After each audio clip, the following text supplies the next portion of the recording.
पाकिस्तान को इंटरनेट की बंदिश से 1,62 अरब डॉलर का नुकसान, दुनिया में सबसे ज्यादा। और क्या आसिम मुनीर को बचाने के लिए सऊदी क्राउन प्रिंस मोहम्मद बिन सलमान इंटरवीन कर रहे हैं? लेट अली शो यू के इस एपिसोड में आप सबको खुशामदीद। Do like, subscribe and share this content. दो बड़ी डेवलपमेंट्स हुई हैं पाकिस्तान में पिछले 24 घंटे के दौरान। है डेवलपमेंट्स तो बहुत ज़्यादा हुई हैं, मगर जो अहम डेवलपमेंट है वो है जो फिगर रिलीज किया गया है इंटरनेशनल, बेसिकली इंटरनेट मॉनिटरिंग और क्लोजर्स के बाइस जो नुकसानात होते हैं इकोनॉमी को, उसके ऊपर। और पाकिस्तान सर फहरिस्त है किसी और चीज़ में तो सर फहरिस्त नहीं हो सका पाकिस्तान, मगर इंटरनेट बंदिश 2024 में पाकिस्तान को 1,62 अरब डॉलर का नुकसान पहुंचा चुकी है। और इसके कल्प्रिट्स मेरे ख्याल से हमें वाजे है, वो लोग जो क्रिटिसिज्म सोशल मीडिया को दहशतगर्दी कहते हैं और इंटरनेट का उन्होंने माँ बहन भाई चाचा ताई सब कुछ एक कर दिया है, वो लोग इकोनॉमी को मैनिपुलेट तो ये कर नहीं सकते। स्टॉक एक्सचेंज की मैनिपुलेशन इनको राज नहीं आ रही। इकोनॉमी आपकी 1 अशारिया से कम की मद में बढ़ी है, वो भी दुनिया के अंदर एक आलमी रिकॉर्ड है बाय द वे।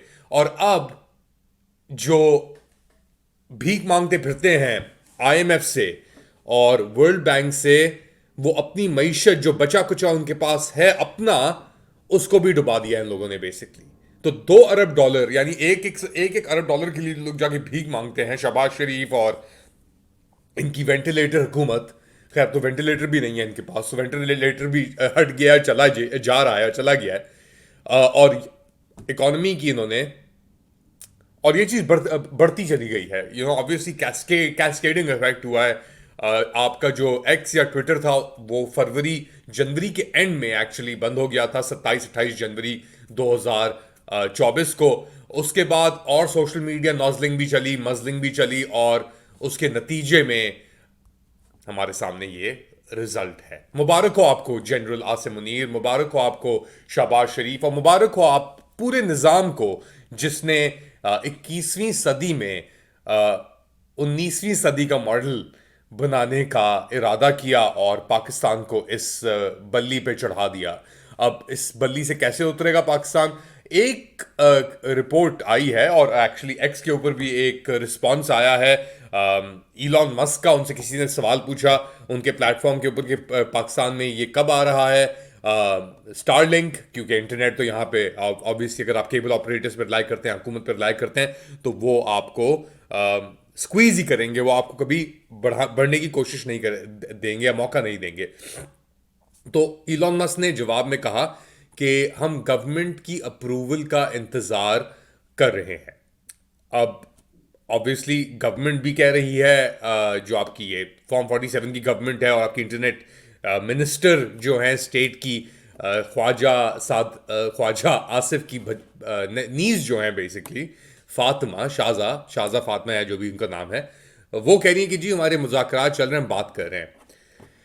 यार इन लोगों से कुछ नहीं होना और अगर आप इलॉन मस्क की उम्मीद पे बैठे हुए हैं कि वो आपको इंटरनेट आगे देगा, तो ये आपकी गलतफहमी है।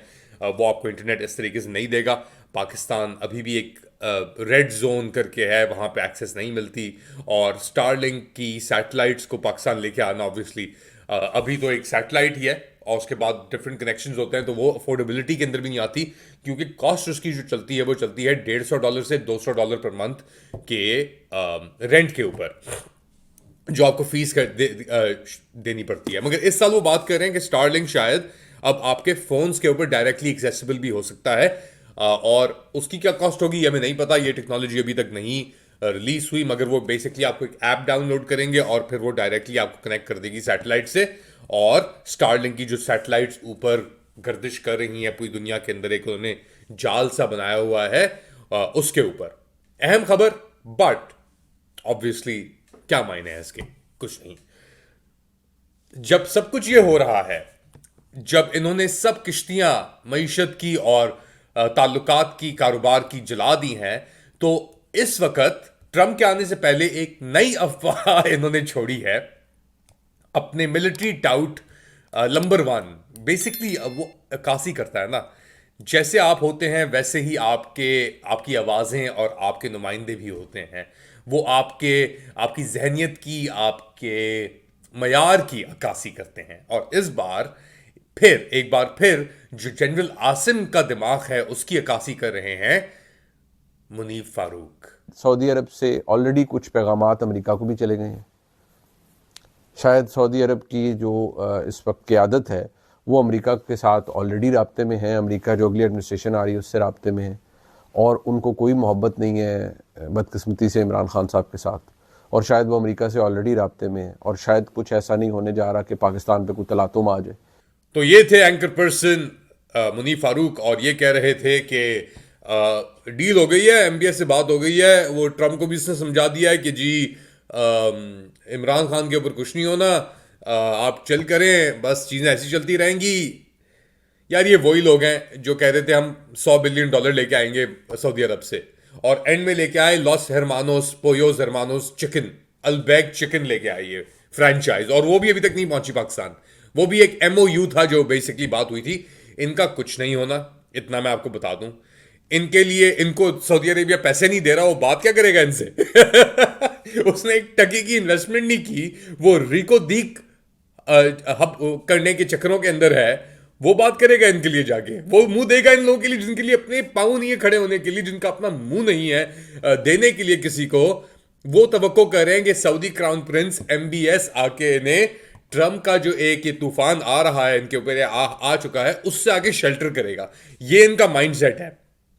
अगर इस लेट स्टेज के ऊपर ये एक तूफान का सामना एक फटी हुई छतरी से करना चाह रहे हैं, वो भी नहीं है, छतरी भी नहीं है इनके पास, ख्याली छतरी से करना चाह रहे हैं, तो आप इनका माइंडसेट समझ सकते हैं। इनके पास कोई जगह नहीं बची खड़े होने के लिए, कुछ करने के लिए। And this is what they doing basically. Misinformation, disinformation spread करना ही इनका एक काम रह गया है, और इनकी लेजिटिमेसी अपने दिमाग के अलावा, अपने दिमाग के हदूद के अलावा कहीं और नहीं जाती।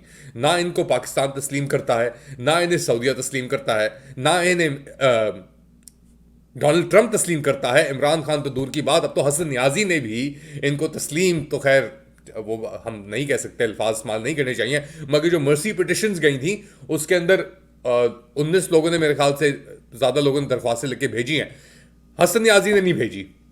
तो ये भतीजे को, भांजे को सपोर्ट नहीं कर सकते, ये भांजे को सपोर्ट नहीं कर सकते, कन्वर्ट नहीं कर सकते, ये इमरान खान को क्या करेंगे ये लोग चेंज। और इनके सब चीज़ों के बावजूद एक और इनके ऊपर अब एक मुसीबत आके गिरने वाली है, उसका नाम है टैमी ब्रूस।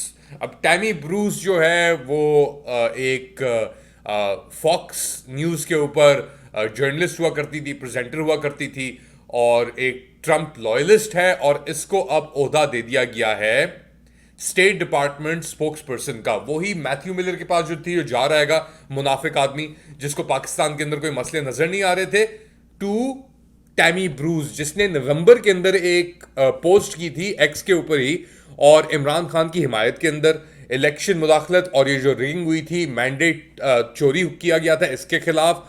और इनके जो व्यूज हैं उस पोस्ट से हमें वाजे हो जाते हैं कि ट्रंप की कैंपेन के अंदर बहुत सख्त मिलिट्री स्टैब्लिशमेंट पाकिस्तान के अंदर जो है उसके खिलाफ आवाजें जो है, एक तो रिक ग्रेनेल तो पहले ही था, मैट गेट्स भी आ गया था अब, और इन्होंने इल्ज़ाम तुलसी गैबार्ड पे भी लगाया था, मैं यहाँ तक कि उसको कोई अभी तक पोजीशन नहीं मिली।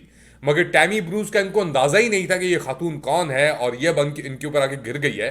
और अगर ये स्टेट डिपार्टमेंट की स्पोक्स पर्सन हुई, या है अब ऑब्वियसली, तो आप खुद ही लगा लें कि स्टेट डिपार्टमेंट से अब क्या आवाज़ें आने वाली हैं, ऊ आ और चीखों की। लोग कह रहे हैं 9 तारीख 10 तारीख को बहुत बड़ा कुछ होने वाला है। अब होने वाला है नहीं होने वाला ये तो अल्लाह बेहतर जानता है, मगर ट्रंप आ रहा है 20 को, और उसकी जो काबीना है उसके अंदर बहुत ऑब्वियसली फॉल्ट लाइन्स मौजूद हैं। मगर पाकिस्तान और पाकिस्तानी जो जर्नैल हैं इनके खिलाफ, स्पेशली जो डिप्लोमेटिक कोर इन्होंने असेंबल की है, रिक ग्रेनेल हो गया या टैमी ब्रूस हो गई, इनके दिमाग के अंदर बहुत क्लियर है कि पाकिस्तान में ये किधर खड़े हैं। और अगर ये समझते हैं कि एमबीएस इन्हें आगे बचा लेगा तो इनकी गलतफहमी है। और याद रखें, एमबीएस ने कहा था किसके दौर में कि मैं पाकिस्तान का एम्बेसडर हूं, इमरान खान के दौर में कहा था उसने। आप क्या समझते हैं क्या होने वाला है? बताएं मुझे कमेंट सेक्शन के अंदर। Do like, subscribe and share this content. अपना ख्याल रखिएगा। अगली बार तक